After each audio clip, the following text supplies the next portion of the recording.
Hello there everybody, how's it going? It's Jessie from Jessie Marie Does Stuff here on FlossTube. I am coming to you on this Friday, May the 6th, 2022 with an update video. I am laughing because it is almost as if by speaking the words I did in my last video, the universe was like, nah Jess, sit down. But we'll get into it. Before I do, I want to welcome everybody. If you're a returning viewer, thank you so much for coming back. If you are new here, I hope you find something you like. Subscribe, stick around. On this channel, I talk mostly about cross-stitch, and that's all we're talking about today. Mostly because that's kind of all I do anymore, other than take care of the little. But yeah, so I hope you like. So my last video was just over a month ago. In early April, and I talked about potentially coming back weekly, and the following Tuesday I came down with something 2 negative home tests for the big COVID, but I was not I was not well, and by Friday I was still pretty sick. So, scratch that. Then the next weekend, things happened. My birthday was in there, which was a busy day, a busy weekend. I don't know. There were things and stuff that just totally held me off of being able to film the last few Fridays. So we're here today, and I don't know. Fool me once, shame on you. Fool me twice, shame on me. I'm going to try it again. So we're going to try to get this train going with filming weekly. Fingers crossed. I mean, you never know. The other thing is that this is a really busy season for our family. We've got like 7 birthdays plus Mother's Day plus 4/16 was a couple of weeks ago. My wedding anniversary is in the beginning of June. I mean, like, it's just a really busy season. So, fingers crossed we can get on track with filming every Friday afternoon. So anyway, we are here today. I'm going to show you everything that I've worked on for the last month.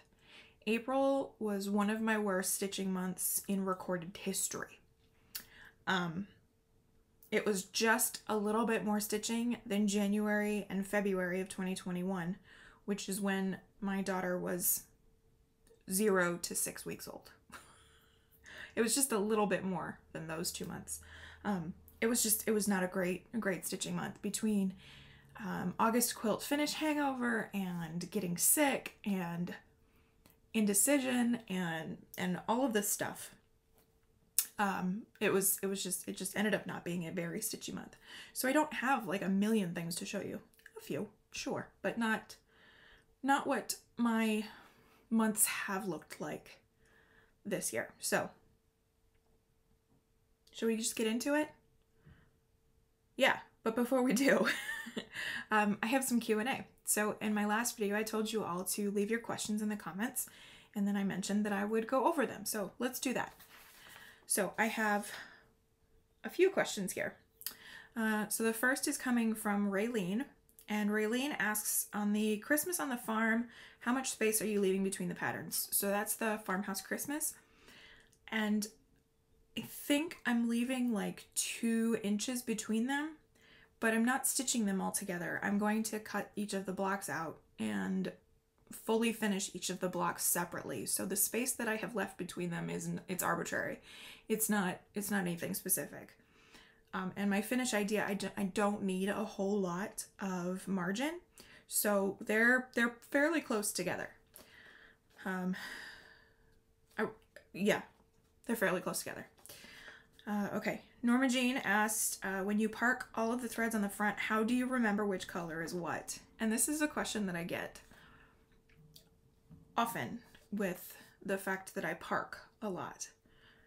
So the short answer for that is that I always pull the thread up in the bottom left corner of the next stitch where it will be needed. because my stitches go bottom left down at top right, and then bottom right down at top left. And so I pull my string through at bottom left so that when I thread that needle later, all I have to do is go down at top right and the first leg of my stitch is done. So I always pull through and leave it there from the bottom left. How do you remember which color is what? So that comes with practice. That comes with doing it a lot for several years. And even still, like if I'm over here looking at Snow Castle, I have 725 and 726 in this design. Those colors, I cannot tell the difference between the two of them just looking at them. I couldn't tell you which one was darker. And those two are used together often enough that example came to mind. So you have some options. If you are stitching from a paper pattern, my suggestion would be for you to use a yellow highlighter and highlight that stitch when you have it parked. So you highlight that symbol on your chart with yellow. And then you use a different color, something darker, orange, pink, green, blue, I mean, whatever, and go over top of that once it's stitched. So you know that your yellow stitches are your parked colors and your other colors are your done stitches. The reason that I say yellow for parked stitches is that you can color over that, and that generally speaking covers that pretty well. So that's an idea. If you are using Pattern Keeper, and I just recently heard about the markup something, and I don't know anything about that program, so I don't even know if this is a feature on that program, but some people are saying that it is a not as streamlined as Pattern Keeper, but still functional, similarly to Pattern Keeper. So I'm going to speak from knowledge about Pattern Keeper. You can highlight a stitch in Pattern Keeper and you can actually tell the program that that stitch is actually a parked thread. Not only that, but you can choose where, so it shades a corner of the box of your stitch. I hope I'm explaining this right. It sounds clear as mud coming out of my mouth. It will shade the corner of the box. So if you pulled the thread through in the top left, then you could shade that corner of the box. Does that make sense? I would show you, but things get really weird when I'm trying to show anything digital here on the screen. Maybe I can screenshot and show you that in here. I don't have to highlight anymore personally, but that came with lots of years of practice. I have basically been parking since I started stitching like 9 years ago. So that just came with practice and with doing it a lot. So I hope that helps. Okay, stitching cabin. Do you still get up super early and stitch with your morning coffee? Do you have set times that you start and stop stitching in the morning? So let me talk to you guys about my schedule. Let's call it a routine because schedule is written down. Routine is repeated but flexible. So we usually get up, this is my Monday through Friday schedule. We usually get up around 6:45, 7 o'clock. Danny leaves for work. He takes hardly any time to get ready for work in the morning, and we live very close now to where he works, so he doesn't have to leave very early at all. So we get up at 7. I'm usually sitting down to stitch by 7:10. Lately, baby does stuff, sleeps until about 9 o'clock. 8:30, 9 o'clock is usually her window. And since I'm stay-at-home mom, she's on her, I let her sleep as long as she wants. Especially with her bedtime antics. Yeah, I let her sleep. So I usually get my morning stitching for about an hour to an hour and a half, depending. And then from there, it kind of depends what morning stitching what stitching during the day I have. Sometimes I will stitch during her afternoon nap. She's on a 1 nap a day schedule right now. So sometimes I'll stitch during nap. Sometimes, and a lot lately, I have been binge watching Married at First Sight. I'm on that trash TV binge. It's fine. And sometimes I will have nighttime stitching. So after baby dust stuff goes to bed. So I have 1 to 3 windows of stitching each day if I choose. So I can't say that I have like a strict start and stop time. I'm at the whim of my 16-month-old boss, shall we say. But that's a good question, because I haven't been able to talk to y'all about my schedule lately, or routine. Okay, the next question, Indefinite Crafts Jenny. Jenny asks, how fastidious do you tend to be about carrying threads? I'd love to see the backs of some of your non-full coverage pieces and hear your thought process about when to carry threads or not. Really great question. And I will try to remember to show you the backs of my projects today. I am, how do I put this? I am not super concerned about carrying threads, but I do have guidelines, rules, what have you. I tend to not go more than 10 stitches away on a 40 count, and not more than 5 to 7 away, with exception, on 28 or 30 count. And the reason for that is just because the holes are more open on a 28 or 30 count, so you're more likely to see that thread running behind. Plus there's 2 strands almost always on a 28 or 32 count. So and I'm a linen stitcher, so I know that this doesn't necessarily apply to an even weave, since those are usually a little bit denser.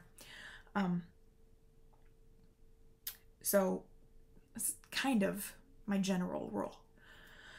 I did have a look at some of the backs of these projects just to kind of gauge this, and some of these backs are way neater than I thought they were. But it's not intentional. I'm usually not very concerned with what the back looks like. I'm more concerned with how my stitches look on the front, on the top. So, but I'll try to show you that. Okay, and then I got a question from Bewitchin' Stitchin'. Where did you get the frame that the Mirabilia mermaid was on? So I have that question answered in my frequently asked questions, but I'm happy to answer it here. I'm going to see if I can pull this up without spoiling what's on the frame. So this is a frame called a Millennium frame, and it is by Needle Needs in the UK. I love this frame. I love it so much. I can recommend the product. I cannot recommend the company. And these were my sentiments pre-COVID, so I'm sure that has only gotten worse as COVID has become a thing. They are incredibly slow. It is a small family-owned business. They take your money up front, and then they send you your stuff 6, 8, 9, 12. I've seen as long as 24 months, 2 years after placing your order of receiving the products finally. Canceling your order is not as seamless as it needs to be. Communication is almost at 0. Some people have threatened legal intervention, and then they suddenly magically have frames shipped and ready to go. I have, so side stretchers, I have just this one set. Bars, these bars with the dowels, I have 2 sets. And I bought them in separate orders, and I bought them before FlossTube blew up, so there wasn't as much discussion about them. And I think I waited the 8 to 10 weeks or something like that.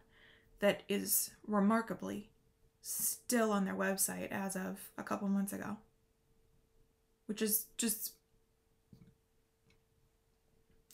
it's hard to believe that.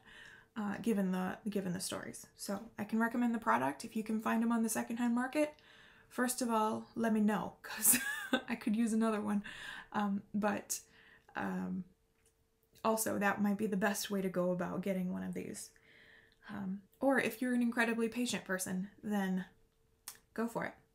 They are expensive, but they are beautiful, and the tension is unmatched as far as I can tell. Now, there is a frame in a similar style. I don't have this frame. I would really like to get one because I need a really, really big one.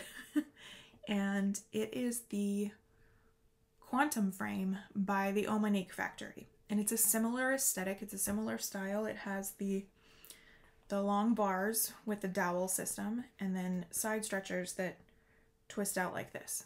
One of the primary differences is that this piece right here on the Omanique, on the Quantum frame, it's plastic. It's not wood. But I know people who have used both and have mentioned that they are comparable. And they are a company based in Estonia, and they are much faster. And they have great communication, and I think they still send chocolate with your order, which is cool. So that may be something in my not so distant future. I need a really big one. My HAED magic study, it's too big for my current frames, and I'm just not somebody who really enjoys Q-snap stitching with gigantic projects. I can get it on there and try to get organized enough. Oh, my hair is going in my mouth. But yeah, it's just not my favorite thing. So that's my long-winded story about the Millennium frame. So I hope that answers everybody's questions. If you have questions that I didn't answer, ask them in the comments below. I'll be happy to go over them next time. And somebody remind me to show you the backs of these projects. Okay, we have one last thing to go over before I start showing you whips, and that is I asked you all to vote on what should be my birthday new start. I did not actually end up having a birthday new start because I hardly stitched in April, and so I'm behind on everything. And so I never had the time to have a new start for my birthday, which is okay. But I asked you all to vote, and it was between these three projects here. Gaia by Bella Filipina, Spring Quaker by Leela's Studio, and Jane Walker circa 1800 by the Scarlet Letter. So thank you all very much for voting. That was a lot of fun to read. So Jane got, I'm calling it a vote, but it wasn't really a vote. Jenny Long Dog Stitcher kind of voted for Jane, and other than that, she got no votes. So I almost went with that purely out of spite because none of you voted for her. But she is going to go into my plans for September, if not before then. So that's Jane. Gaia and Spring Quaker ended up tying with 18 votes apiece. Dawn Marie of DM's Crafty Vortex voted twice. And I allowed for the double vote because she has binge watching my entire catalog of the last almost 9 years of FlossTube, and I just feel like that commitment deserved the extra vote. So I can't remember. Did you vote for Spring or Gaia? I marked it twice. Somebody else voted twice for the other one. So I mean, it's a tie no matter what. No matter what, honoring that double vote or not. So that was interesting. So thanks for the help, everybody. Nobody voted for Jane, and you tied on Spring Quaker and Gaia. So here's the plan. I'm going to be starting Spring Quaker at the end of May, and once we get into things, I'll tell you more about my plans for May, but at the end of the month, I will be starting this. And I don't have it kitted yet, but not to worry, I will get that sorted out. It calls for Classic Colorworks, which I really don't have a stash of, so looks like I'm going to be doing some converting. Maybe get some color and cotton out. So that will be fun. And my fabric that I'm using for this is in my stash as well, I believe. Yes, it is. So, perfect. So this will be started in May. I am going to start this year, I think. What made me choose Spring Quaker is that with Gaia, I'm having a hell of a time figuring out what fabric I want to do her on. I've played on the fabric viewer with this piece so many different times, and I can't settle on anything. She looks good on anything. Pink, brown, green, purple, variegated, subtle, all of it. She looks good on everything, except for maybe like soft wispy green. She doesn't look great on that. What the heck am I going to do? So I've got to make some decisions before I can start her. The other thing is that she calls for a whole bunch of Cryonics, so I will convert to Petite Treasure Braid. And there's some silks in here that I don't have. So yeah, I'll have to procure some stuff and just figure out the fabric situation before I can start this. Earth Day would have been a really great day to start her. But anyway, so that is going to be started probably, I just don't know when. Okay, here we go with some works in progress. These are the projects that I have worked on for the last 4 weeks, 5 weeks. Insert time here. When last we spoke, I was getting ready to work on Snow Castle by Heaven and Earth Designs, artwork by Randall Spangler. So this is what that will look like when it is finished. Loosely. I know it looks a little grainy, but that's okay. And I was working on this for full coverage WIPGO. This was one of my full coverage WIPGO draws for April, and I needed to get a half a page. And so I did just that. Forgive all of these parked threads here. But I did get that half page. Actually, I'm gonna fold this up and see if I can't help this coverage not look so... It just looks bad. It doesn't look this bad in person. I wish it didn't look like that on screen. But anyway, so I'm working on page 5 here, and I got the half page and I got into that top turret of the castle. So cool, isn't it? Very exciting. And I also got to the right side of the page. I haven't quite reached the bottom of the page yet, but that's okay. A real quick discussion on full coverage WIPGO and WIPGO in general. It looks like I'm going to be really behind on WIPGO because I don't think I'm going to get to any of it here in May. But this was one of my full coverage WIPGO draws for this month.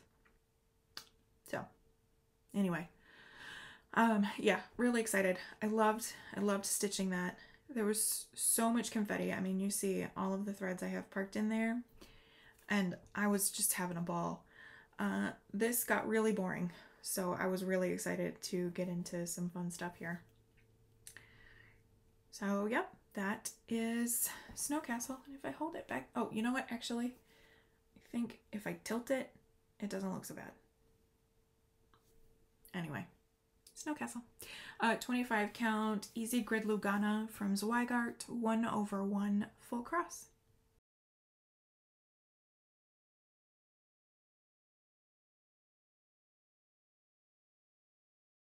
Snow Castle was on my frame for a really long time because that was when I got sick, and then the recovery, it took me a long time to get that half page done, but I did. I made sure to get the half page done before I switched. I was running out of time, and so I thought to go to my main WIPGO board and actually to pull a project that could pull double duty, because one of my main WIPGO draws for April also is one of my Daily 30 year-long event projects. It makes sense up here, even if it doesn't. Anyway, so that lives in this beautiful project bag. This is from Diddly Daddle Designs. I have no idea if they are still making bags, but I will be sure to link the shop in the description box, along with all of the other project bag makers that I'm showing you here. And in here is Have Faith. This is Cottage Garden Sampling Songbirds Garden Series number 7. And so I work on this every month for at least 300 stitches. And in April, I wanted to work on it until it was finished. I couldn't do that, but I was almost in the mood to do that. So this is on a 32 count Belfast linen in vintage cedar plank from Lakeside Linens. This delicious fabric.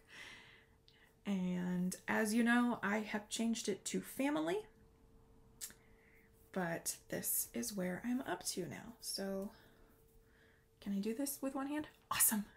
All in one hand. And you can almost see everything. So I finished up the Blue Jay and he looks stunning, does he not? He looks so good.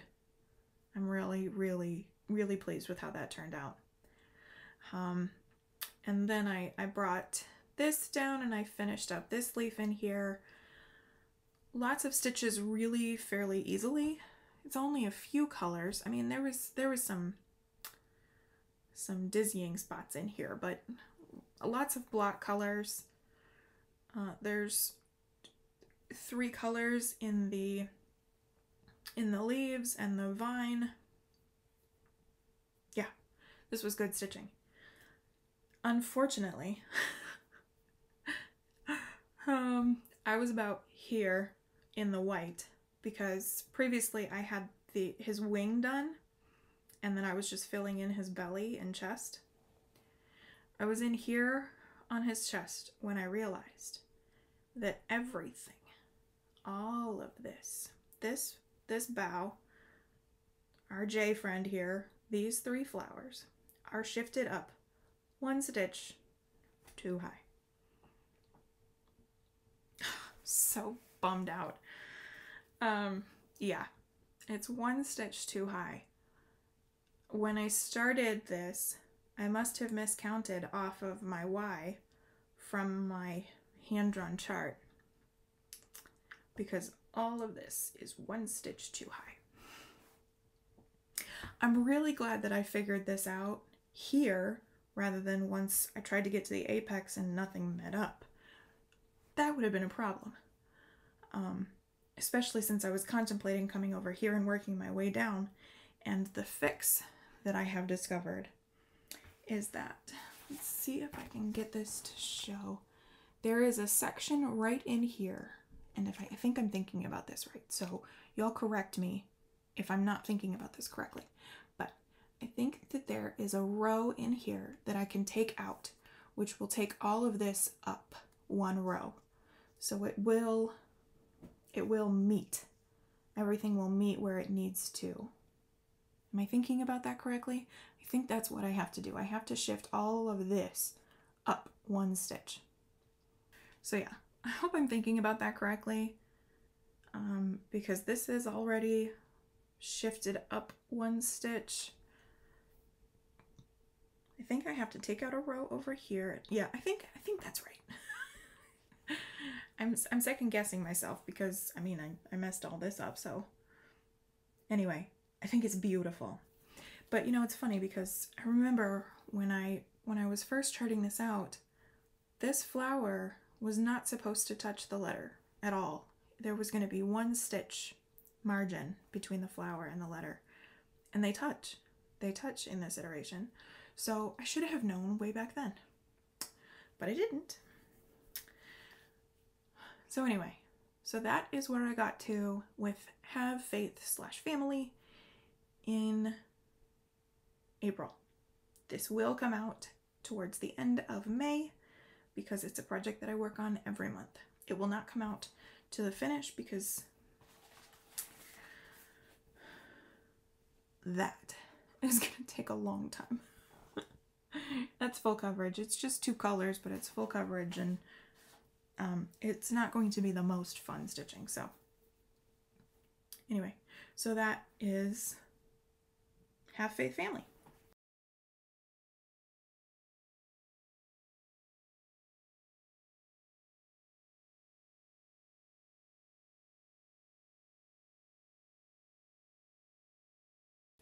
So this is a project bag by Emily C. She's not currently making them, so I've got nothing to link as far as the project bag is concerned. But in here lives my Witches of Salem by the Primitive Hare. And this is a black and white cover, but the color, to be honest, doesn't really matter because I'm choosing my own colors for pretty much all of this, I think. So there is that. This was my other WhipGo project for April, my other main WhipGo board. This is on a really fun linen.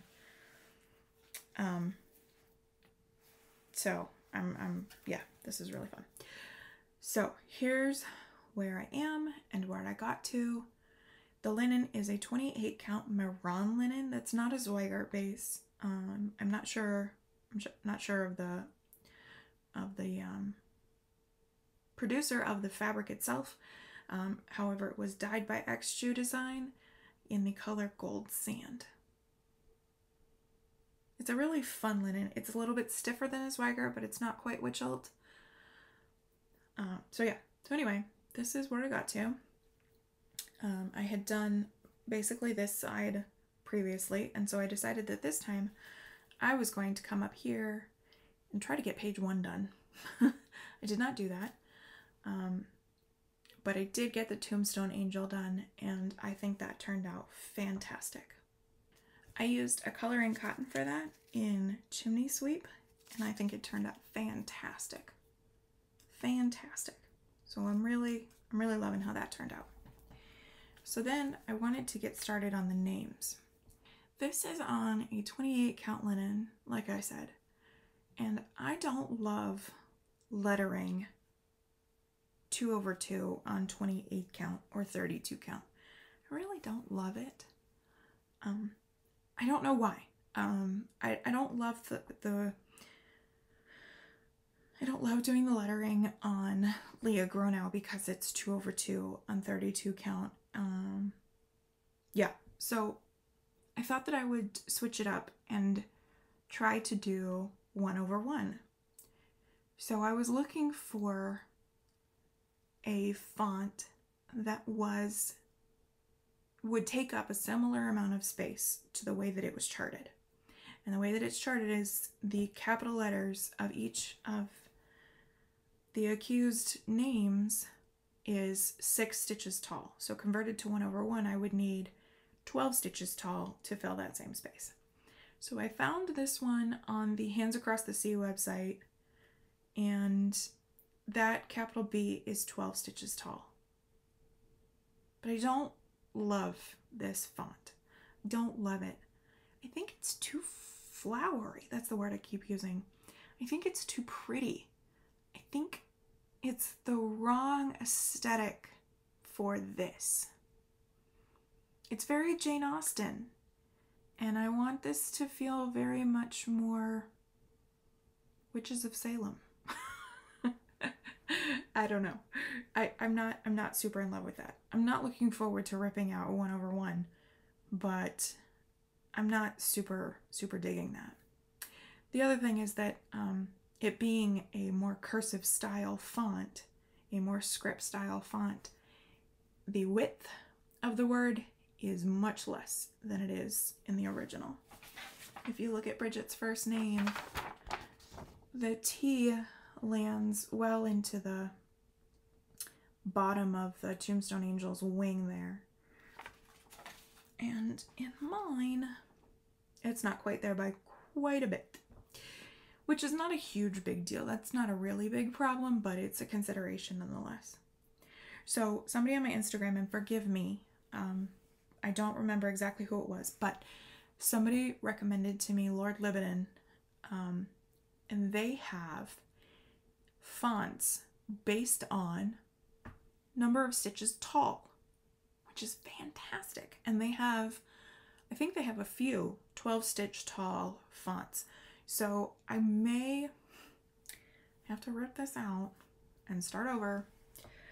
The other thing is that I was using a hand-dyed thread for the names, and you can't tell. Not really.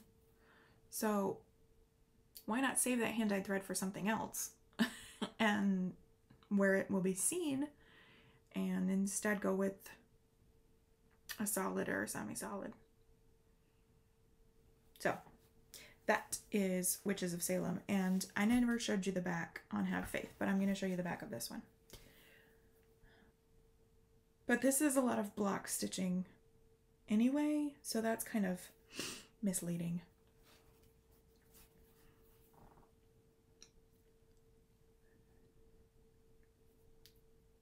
Yeah, you can't really see the carrying. You can kind of see the carrying in between the words. And you'll see, like, with In Memory, I stopped the thread and started over in between in Memory. And the same for Gallows Hill.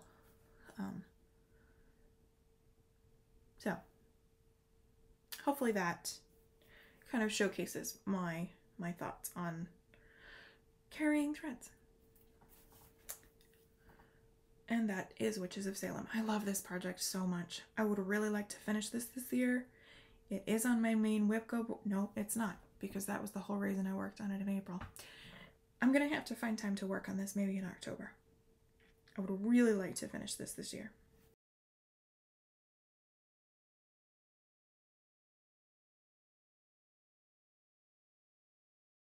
Living in this super fun project bag from Vintage Owl Lady. Susan's Etsy will be linked in the description box below. This is a really cool project bag. In here is my penguin by NonStopStitch, which is a Ukrainian designer. So this is my little penguin, and as you may recall, I am stitching this one in hand. And this is a project that I would like to finish this month. Really, I wanted to finish it last month, but that did not come to be. I did, however, put in a little over 100 stitches last month, so I am showing it here to you today. I have not converted my roll yet. I was just dealing with it for this last time that I worked on it, but I will try to convert my roll before next time. So getting down there. The scarf is stitched except for the little tail that's kind of underneath his wing here. So I have just his big old belly to do, and feet, and the snow, which is in half stitch. So yeah, and his face. I haven't stitched his face yet. This is on a 16 count Aida in platinum from Zweigart. Stitching using all of the called for DMCs in hand. I found this last time to be cramping a little bit more, and I think it's because it had been weeks since I had done any stitching like this. So I was really out of practice. And there's the back, so you can see there's some carrying happening there. I ain't bothered. Not bothered by it at all. So that is one thing that I do. If I'm going to carry dark threads, and in order to do so around lighter threads, I will stitch the lighter threads first, because I want those to make up the bulk of the back before those dark threads cross over, so that you don't get that show through. Yeah, I hope that made sense. I feel like that should be the title of the episode. I hope that makes sense. Anyway, so that is where I got to with Penguin in April.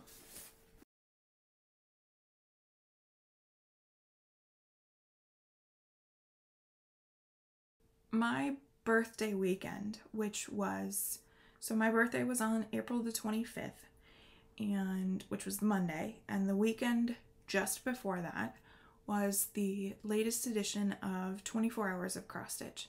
And I was like, this is so great. Birthday weekend, 24 Hours of Cross Stitch, the two almost always coincide. This is going to be fantastic. but we are kind of in post-COVID life. And so staying home for my birthday is no longer acceptable. And so, I mean, we did things. On Friday night, we went out to the movies for the first time in over 2 years. The last time I had been to a movie theater was in December of 2019. So that was a whole experience in and of itself. Either I am not used to movie theater sound anymore, or living my life much more quiet, having baby does stuff around. It was so loud in there. I remember when I was a kid, super tangent, but just go with me here. When I was a kid, my Aunt Colleen took us to the movies quite often. A lot of times we were going to the movies with Aunt Colleen. And I just remember her always reaching for tissues to stuff in her ears. And I'm sitting at this movie and I'm looking for the tissues to stuff in my ears. I was like, I can't be here yet. I cannot be here yet. So we're going to have to go to the movies more frequently to test out that theory. But anyway, so like Friday night we did that. Sunday we had birthday stuff with my side. Friday for dinner, Danny's parents came over. Monday evening, we went out to dinner. Me and my husband and our daughter, we went out to dinner to celebrate my birthday. Like, there were things and stuff happening. I could not do 24 hours of cross stitch that weekend. So I decided to postpone it to the following weekend and have my own stitchy marathon and stitch however much I could that following weekend. It was the last few days of April into the 1st of May, which landed on Sunday. And I was tossing around ideas, and ultimately I settled on one project for the whole weekend. And it was a project that I had to get to by the end of the month. So that lives in this project by Emily C. And you can see lots of headless birds. It's fantastic. So living in here is my, forgive the crinkle, Leah Gronow and the glare. Leah Gronow, 1872 by Mary Wind Farm. Emily C. and I started this as a start along a couple of years ago, and she finished hers not too long ago, and I'm still working on mine. And I hear that Jen from Quirks and Stitches is getting ready to start this one. So exciting. So this is a lot of fun to stitch. I am stitching this on a 32 count Belfast in Vintage Meadow Row from Lakeside Linens. And here is where I got to. I got some really good progress that weekend. I think I did 2,500 stitches. Pretty good. Pretty good. And I'm really happy with this. So this design is charted in Gentle Arts wools. However, she provides you with the equivalents in Gentle Art Sampler threads and skein estimates. So that's what I'm using. I'm using the Gentle Art Sampler threads. But there's a few exceptions. It calls for Buckeye Scarlet for reasons I have previously described. I switched out Buckeye Scarlet for Gentle Arts Geranium. That is the larger section of each of these border flowers. Let's see. There are a couple of DMCs called for, and I am converting those to fancies as well. I had originally chosen, I believe this is Color and Cotton Cardamom. It's that pale color, but that is too light for the house, which is supposed to be in that same color. So here in the center, I chose a different color to test it out, and I think that that's the one that I'm going to go with. That is also a Color and Cotton in Almond Latte. I also have bare copper here if I want to try something a little bit more fun. So that's bare copper. But those are nonetheless the threads for this piece. So this time that I worked on it, and you'll see in the before and afters, but I finished out the verse, which is 40% what drew me to this sampler at the jump. I love that verse. Teach me to live, that I may dread the grave as little as my bed. Teach me to die, that so I may rise glorious at the awful day. Oh, it's beautiful. The other reason is that this was, it was dated November of 1872. 1872 is the Virginia Tech establishment year. So this sampler and Virginia Tech will be 150 this year. So I finished the verse. I did these planters up here, and then I got going on the tree, and I was so excited to stitch the tree. And that was just so much fun to stitch. I haven't filled the center of the berries yet, and I haven't done the leaves, and obviously the trunk, but the vast majority of that tree is finished. And then I did a little bit of border work too. When I was thinking about May plans, I contemplated doing Monogamania with this.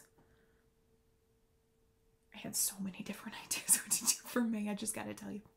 But I decided to go with a different plan, and so I'll finish this eventually.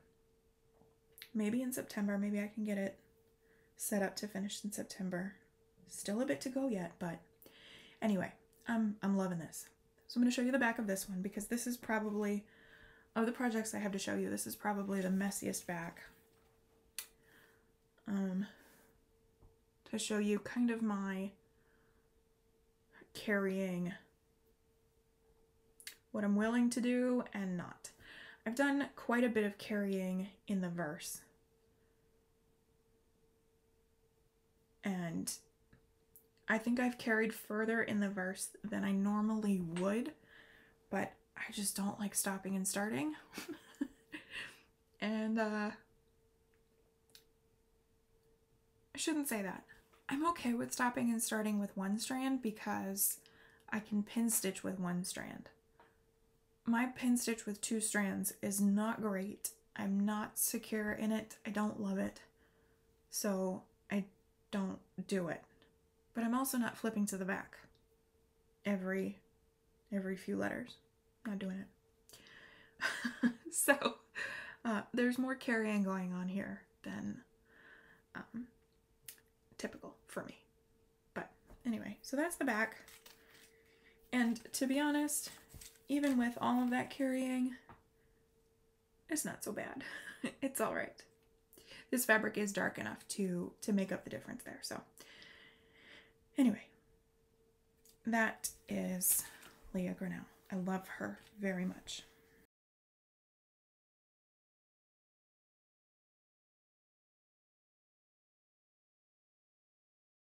So I worked on Leah on Friday, Saturday, and Sunday. And Sunday was May the 1st. And I decided to keep going with her and continue to work on her even into May the 1st because I have to work on her this month. She's one of my daily 30 year-long pieces. So I needed to get some stitches into her. And if I only got one day on her this month, then so be it. So I actually got more stitches that day than I ever expected to, which is great. It was good to make some progress here in May on that piece. So my mania didn't start technically until the 2nd. And I posted on Instagram that I was toying with some ideas as late as like April 30th. I had no idea really what I was going to do for Stitch Mania this year. It's the first year post Stitch Mania, the Facebook group.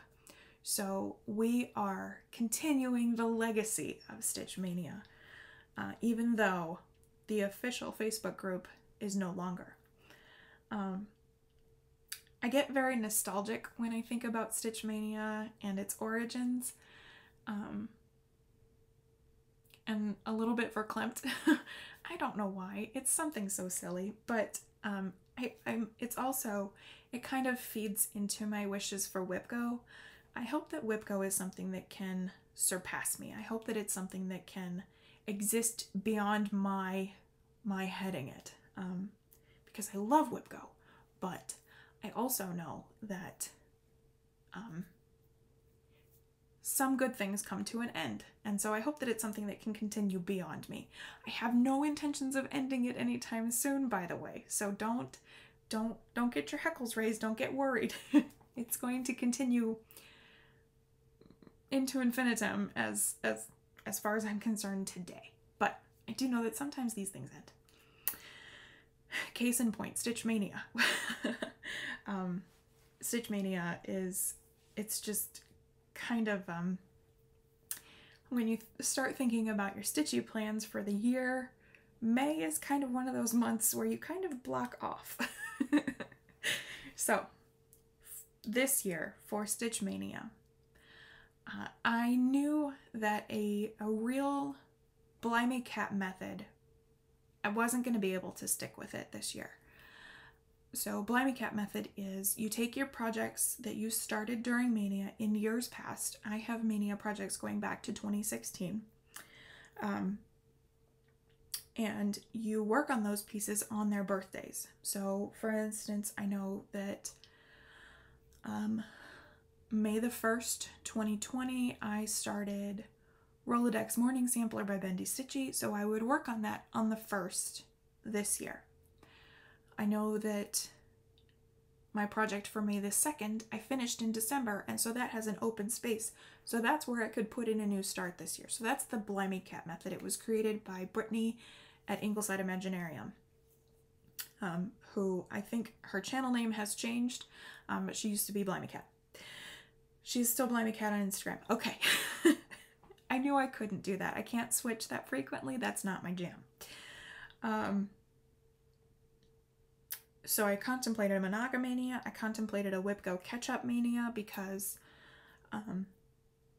with how little I stitched in April, I am behind in almost every facet of WIPGO. I have a Stitch Mania WIPGO board that I have not touched since January, so I contemplated doing that. So I posted some ideas, and I wasn't really asking for feedback, but I got some anyway. And of the 7 people who told me what they thought I should do, all 7 of you said, finish it, Mania. And if you say that fast enough, it's even more fun. So I was like, okay, to be totally honest, I was kind of leaning in that direction anyway, based on how I was feeling in April. In April, I wanted to just finish some stuff. I even had a wheel of stuff that I thought I could finish fairly quickly. So let's parlay that into Mania. And so I am doing Finish It Mania. So I have a wheel of some projects that I think I can finish with a week, maybe less. And I spun the wheel, I guess on May the 1st to get set up for May the 2nd when my Mania was starting. And the first project it pulled was the Prairie Schooler ABC. And if you saw on Instagram, I finished this yesterday. So I finished the Prairie Schooler alphabet. Sort of. Sort of. So this is ABC. And let me go ahead and show you the finished piece. Ta-da! So,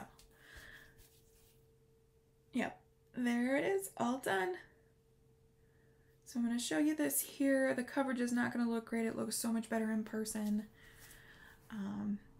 This is on a 40 count Newcastle linen in platinum, as you can see by the tag there, from Zweigart. I started this in June of 2016. what group was doing this? I think it was Cross Stitch Finish Line was doing an ABC, or was this Stitch Mania? See, now I don't know. But it was every 2 weeks. Every month on the 26th, because 26 letters of the alphabet, we were to work on a new letter. And so I decided to do this. So that's when I started this. Finished nearly 6 years later, yesterday. So I had every intention of stitching the whole alphabet, ampersand and all. I was going to do 3 panels, 3 pieces of fabric with 9 blocks on each. So 3 pamphlets on each panel, on each piece of fabric, the whole thing. And then I would have 3 pieces. And there's a couple of reasons why I'm done here. The first is ABC is enough. That's enough. The second, and really, this is really it. Letitia, the crafty curator, is also stitching the Prairie Schooler alphabet. We haven't seen it in a while, but she is changing it for each of the letters to have a heck of a lot more meaning. C is for civil rights. B is for Black Lives Matter. Yeah, and I just love that. I love that so much. This is a huge undertaking, this piece. And I don't know how to articulate it, but it was just like, once I saw that Letitia was making it more meaningful, I was ready. Check, please. I need to be done with this. I don't know. Yeah, I was ready to be done. The other thing is that I take issue with a couple of the blocks. I don't love D is for drum. It is an incredibly patriotic design, and I'm just not feeling that right now. Especially today. And then there is also I is for Indian corn. Nope. So I'm done. I'm done here. This is really cute, and it was fun to stitch for the most part. It was my first real undertaking of a 40 count project, and I did enjoy stitching it. Now, I haven't ripped out those stitches yet because I am 99.99% sure that I'm never going to stitch any more of this.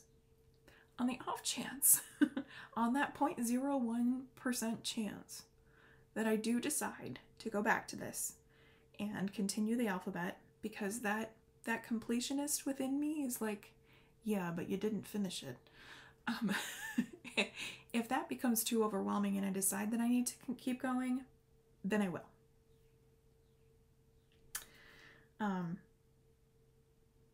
That's very unlikely. It's very unlikely, but you never know. And since it's not really a risk for me to frame this super quickly, given my back history with framing, I can leave this just as it is for a while. I have plenty of platinum 40 count in my stash. I don't need this fabric for anything right now. So, yeah, framing this quickly is not a high risk for me. So actually, before I put this away, this is the project that replaced August Quilt in my daily 30-year-long challenge. I wanted to be sure to replace it with something that I knew I was going to work on this month, and also something that I was fairly certain I was going to finish this month, so that starting in June, I can go back to probably my new oldest WIP, which sounds oxymoronic, but it is now my oldest WIP. And I'll tell you what that is maybe next time. So that is that for Prairie Schooler ABC, all done. third finish of 2022. That piece is on my main whipco board, but it hadn't yet been called, so I'm going to show you my whipco boards here in a little bit, so you can see what that looks like. I'm so excited. I'm so excited to have finishes. So let me talk about this real quick. I am doing this Finish It Mania through the 21st, and then on the 22nd is when I'm going to start Spring Quaker, because if I go back to the Blimey Gap method next year, I need a project in on the 22nd, which I think I already have one, but anyway, I'm capping off my Stitch Mania with a new start. So that's the plan there. Okay. Last night, I had Danny spin the Finish It Mania wheel to pull my next project, and I am so excited to work on this piece again. So this project bag is from Vic Stitch and Button, and I'm going to try not to cry here. This was one of my first Vic bag purchases, and I got it because of the very Thor looking bulldog. And in this piece is Crescent Dreams by Nora Corbett. It's in the, or I guess Mirabilia. Okay. And the reason that I put this project in this project bag is that it would be Thor's first big brother duties. So I'm gonna try not to cry. I started this piece the day that I found out I was pregnant. So coming up on 2 years. Yeah, that's pretty wild. Coming up on 2 years. In May 10th, I think it was the 10th is when I found out I was pregnant. So I threw in a few stitches on this piece. I grabbed one length of this thread, this top yellow in the moon, and put in a few stitches and put this project away and hid it because I didn't want my husband to see it. I wanted to tell him in my own time.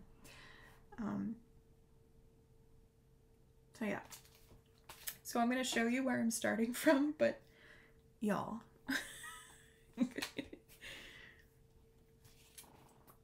Can you see those little stitches up there? It's really hard to see on this opalescent fabric. So this is 32 count opalescent Belfast linen in Avalon by Under the Sea Fabrics. This fabric was purchased at StitchCon 2018, the very first StitchCon. I even had a project that I started on this fabric and decided I didn't want to put it on this fabric. Yeah. So that's where I'm starting from, those 8 little stitches. So I kind of set the rule for this Finish It Mania that I'm going to work on the piece until it is finished, or 4 days, I think is what I said. I think I said 4 days, maybe 3 days. So at the end of day 3, I'll kind of make the decision on whether I keep going or not. I don't think that I'm going to be able to get this finished that quickly. First of all, I don't have the charms or the ribbon that is needed for this. So I've got to do some figuring with that. But beyond that, I only have 8 stitches of this whole thing. And it's little, but I don't know if it's that little, especially since I haven't stitched yet today and it's 3:30 in the afternoon. So we'll see.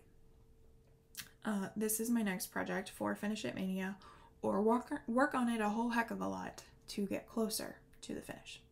And that's kind of into plans. So like I said, I'm doing Finish It Mania through the 21st. On the 22nd, I'm going to start Spring Quaker. I'll probably work on that for 3 days. That's what I like to give new starts nowadays. 3 days. And then I have some projects that I need to get to before the end of the month.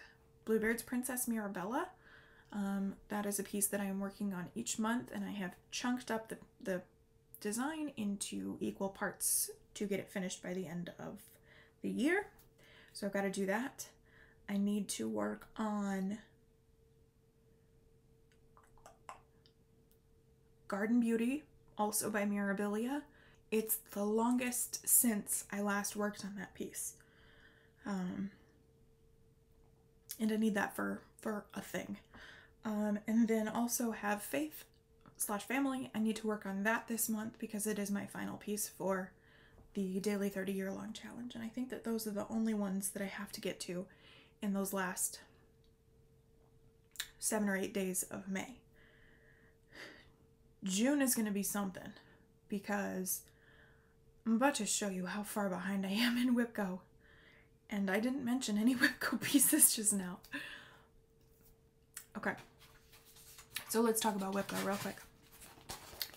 I do want to say that WIPGO is an absolute bright spot for me. Y'all, I cannot tell you how happy it makes my nerdy little heart every time I'm scrolling through FlossTube and I see WIPGO in the title of people's videos, or on Instagram, people hashtagging, people tagging me, people tagging the WIPGO official account, watching people's videos and them talking about WIPGO. Even the people who are like, yo, I cannot handle Jesse telling me what to work on anymore, I'm out on WIPGO. It gives me such a buzz. So thank you for that. Thank you for embracing WIPGO and for going on this with me and for being so enthused by it. It is all of the warm and fuzzies in a period in time when the warm and fuzzies are so necessary. Okay, before I get emotional about that, let me show you how far behind I am, and maybe this will make me cry too. Okay, let's do primary WIPGO board first. Okay, so Prairie Schooler alphabet is dark grayed out. And everything in black is called and done. So this is my primary WIPGO board. My goals for this board is 5 days or 1,500 stitches, whichever comes first in the month that it's called. I can play catch up, but I can't work ahead. That's my rules. Your board, your rules, my boards, my rules. Okay. When I get a bingo on this board, I'm going to purchase a $20 gift certificate to European Cross Stitch. And I'm going to pile up all of these gift certificates. Hopefully I get a ton of them, however many bingos I can possibly get in this board, to buy my next chatelaine kit. But, so that's kind of my reward system for this board. Shout out to whoever came up with that first. You're a genius. So let me think, in April we had Have Faith. So we had 10 and 7. Yeah, 10 and 7. So Have Faith, done. Witches of Salem got 3 days and 960 stitches. So I am not there on Witches of Salem. It needs 2 more days or 540 more stitches. So there's that. In May, okay, I was so excited that Free Space was called in May, not thinking about the several hundred of you who decided to put a project in at Free Space in May, which is already a very busy stitching month. So I was really excited about it, and I think some of y'all were like, I really wish you didn't draw the Free Space right now. I'm sorry for my enthusiasm when you were a little stressed, a little bummed out. You can always play catch up though. I mean, your board's your rules, but you can always play catch up. It's okay. So, Free Space, for me, I like a freebie, especially here in the middle of the year. So I have Halloween Sampler, that is by Cottage Garden Samplings, and November Quilt. that is my new oldest WIP. So I think that this is going to be my next project that I insert into the daily 30-year-long challenge. And with the Prairie Schooler alphabet done, not quote unquote done, but done, that is dark grade. I can't mark it complete until it is both called and complete. So there we have it. I would really like 6 and 9 in June, because that is the potential for 1 bingo and 2 bingos. If you have a standard board, that's the potential. So, or these two, because there's a potential bingo and there's a potential bingo. Anyway, I'm excited for either of them. So that is my primary WIP Go board. Okay, next we're gonna get to my full coverage my full coverage WIP Go board. My goal for these is a half a page. Some pieces are on here a bunch of times because I have larger goals. Some pieces are on here only once. And some of my full coverage pieces aren't on here at all. My goal for this one is my reward system rather, once I get 2 bingos on this board, then I get a new full coverage start. And I think I have something highlighted incorrectly here.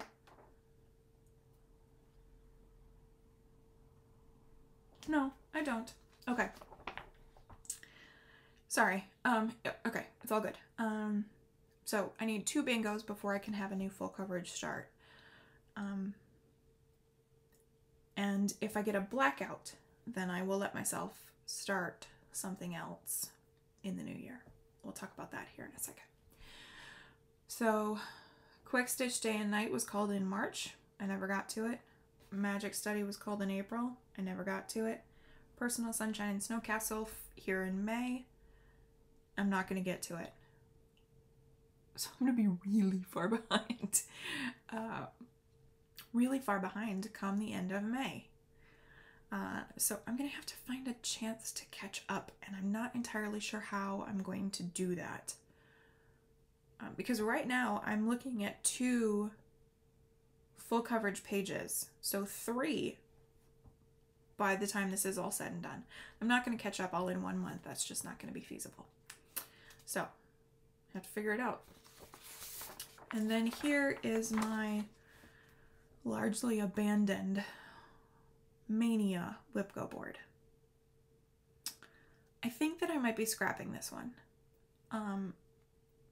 I've been working on too many projects in a month anyway, and I'm not making any time for this. I thought I held on to this because I thought maybe I would finish it here or maybe I would work on it here in May. Maybe I would do a Mania WIP Go board catch up Mania. That sounds way too wordy. But I'm not doing that. I have no idea when I'll be able to catch up on any of this. I'm working on Garden Beauty this month. Mouse House, Spring Dragon are on my primary WIP Go boards. Alice in a Dolly Dream is on my full coverage WIP Go board, but Sweater Weather, Moonflowers, Rolodex, Morning Sampler, like, I just don't know when I'm going to get to any of this. So I think I might be scrapping this board. I think I might be. Anyway, I thought that I would discuss that with you. Let's switch gears here and let's talk about haul, stash, fun stuff.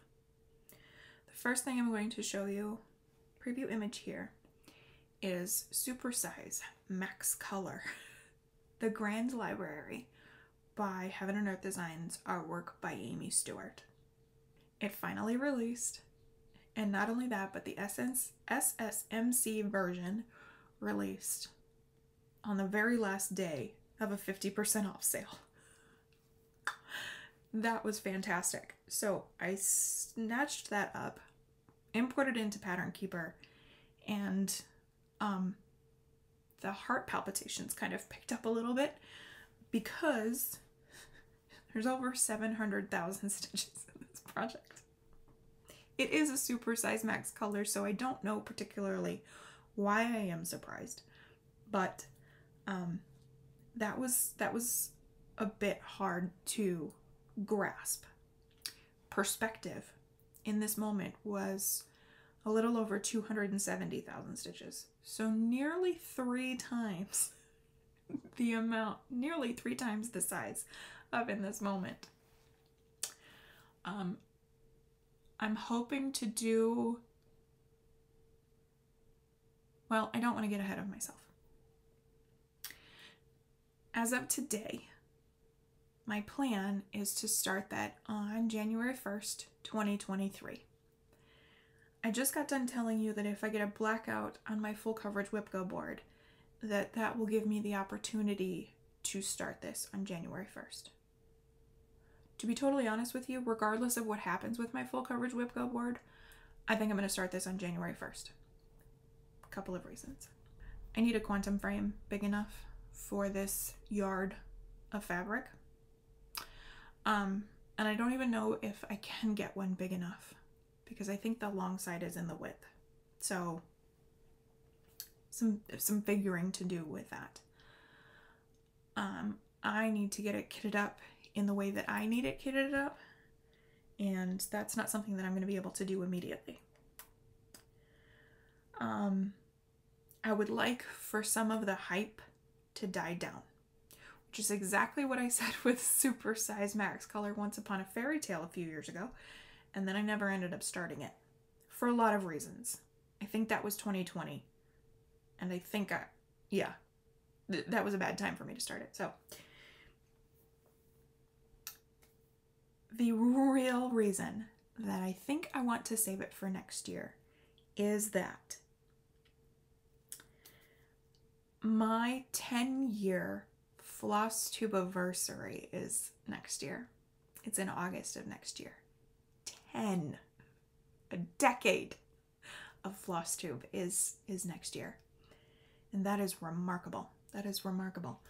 So, I was thinking about having some epic new starts next year. And, I mean, what a way to kick it off than with my first and probably only Super Size Max Color HAED. So I think that may be my plan of holding out until January 1st. A couple of what's the word I am looking for? Troublemakers are trying to get me to start much sooner than that. So Beth Ann is number 1, and number 2 is Hannah Dowling. Both of their FlossTube channels will be linked down below. Beth Ann hasn't made a video in some time, but nonetheless. So Beth Ann started putting the pressure on to start sometime in July.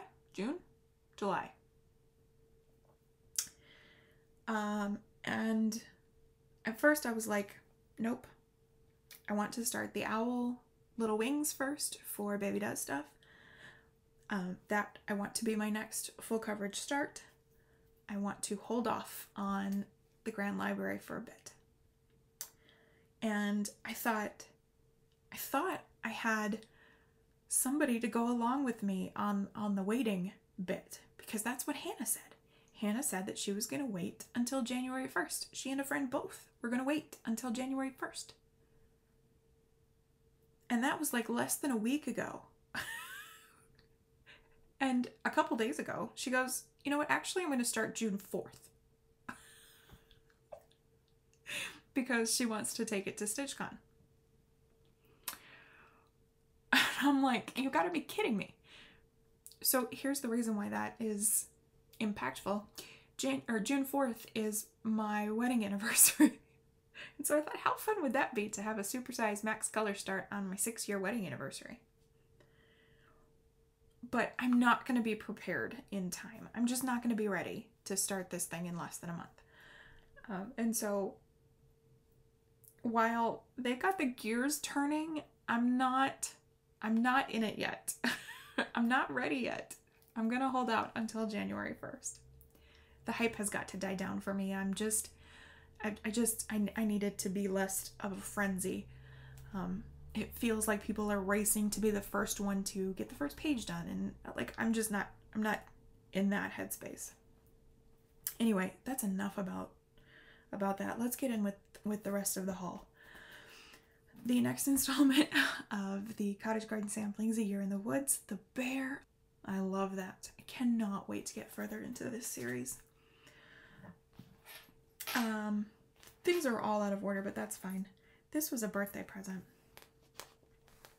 This is from, it was made by Stitch and Button.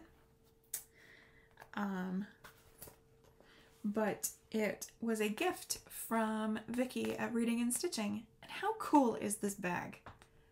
This bag is just too cool. And the maroon and orange notes this bag was made for me.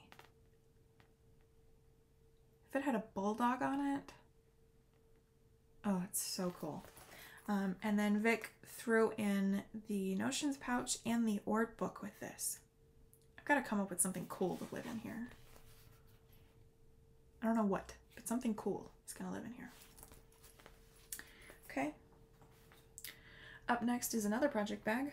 This one is by Hillside Rookery, aka Olivia B. I managed to snag an Olivia B bag, which I am so excited about, in these very hokey colors. Gorgeous. And the inside is equally stunning with an orange zipper. I love that. So there's that. I've got my very first purple package from Tiny Hummingbird Stitchery. Tiny Hummingbird Stitchery is a brand new online needlework store brought to you by our very own Sammy J Stitches. She is currently operating on a Facebook group. A website is in development. She is collecting and providing some really cool things. A very curated list of some things to bring to us, including some hand-dyed fabric that her daughter is doing, which is really, really cool. So I picked up my first couple of things. She recently finished, I don't know if, is that one finished? She's working on one of the designs from this series by Madame Chantilly. And it's the Celebrate series, so it's this stitched tiered tray. And they're themed for the relevant holidays. So I have Celebrate Love and Celebrate Halloween. Super enabled by Sammy herself to get into this series. I love a seasonal set. And this one is really cool. I think we may be starting this one together in October. Seems like a good time to start this one, don't you think? Yep. So there is that. Need to pull fabric for those. And she sent along a really cool thread organizer. Sad news for us, great news for them. We all know Fire Poppies is saying goodbye. At least for now. And a long time ago, or what feels like a long time ago, they started up their clearance sale. I was late, so pickings were slim. I have no idea if they have anything left at this point. They might even be closed now. I don't know for certain. So I picked up a couple of things. I did get Summer House Stitchworks Fun and Fancy Free Part 1. So that's pretty cool. I like this. I like the aesthetic of Summer House things. And then I got some fabrics. These are all 40 count linens. This is a fat eighth of Exquisite by Fortnite Fabrics. Exquisite in the name and exquisite in the game. This is pretty. And then I have a couple of extra designs the first one, I'm gonna need the right project for this, but I couldn't pass it up. This is oil green.